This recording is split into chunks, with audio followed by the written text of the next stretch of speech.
চন্দ্রাভিযান থেকে একের পর এক চমকানো তথ্য ছবি পাঠাচ্ছেন আর্টেমিস 2 এর নভোচারীরা। পৃথিবীর বাইরে থেকে এখন পর্যন্ত সবচেয়ে দূরবর্তী স্থানে মানুষের যাওয়ার নতুন রেকর্ড গড়েছেন এই 4 নভোচারী। কিভাবে ভেসে আছেন মহাশূন্যে, এত উপর থেকে পৃথিবী দেখতেই বা কেমন, তার সবই জানাচ্ছেন তারা। তবে নতুন করে এমন কিছু তথ্য পাঠিয়েছেন যা পৃথিবীর মানুষ আগে কখনো দেখেনি, কখনো অনুমানও করেনি। তারা বলছেন, আমরা এমন সব দৃশ্য দেখেছি যা আগে কোনো মানুষ দেখেনি, এমনকি অ্যাপোলো অভিযানের সময়ও নয়। আমাদের জন্য তা ছিল সত্যি বিস্ময়কর।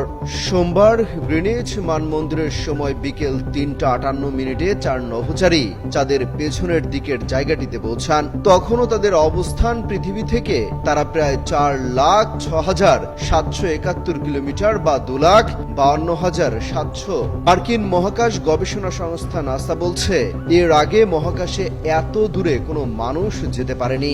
নতুন এই রেকর্ড গড়ার সময় পৃথিবীর সঙ্গে যোগাযোগ বিচ্ছিন্ন হয়ে পড়েন নভোচারীরা। প্রায় 40 মিনিট যোগাযোগ বিচ্ছিন্ন থাকার পর পুনরায় সংযোগটি স্থাপিত হয়। তখন তাদের সাথে সরাসরি কথা বলেন মার্কিন প্রেসিডেন্ট ডোনাল্ড ট্রাম্প।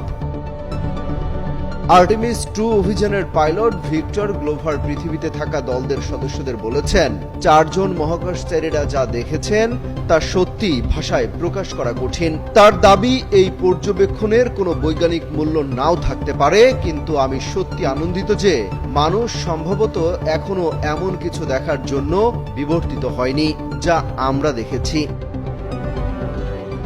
তাদের দাবি, এটা একেবারেই বর্ণনাতীত। আমরা যতক্ষণই এর দিকে তাকিয়ে থাকি না কেন, আমাদের মস্তিষ্ক সামনে থাকা এই দৃশ্যটি ঠিকমতো প্রক্রিয়াজাত করতেই পারছে না।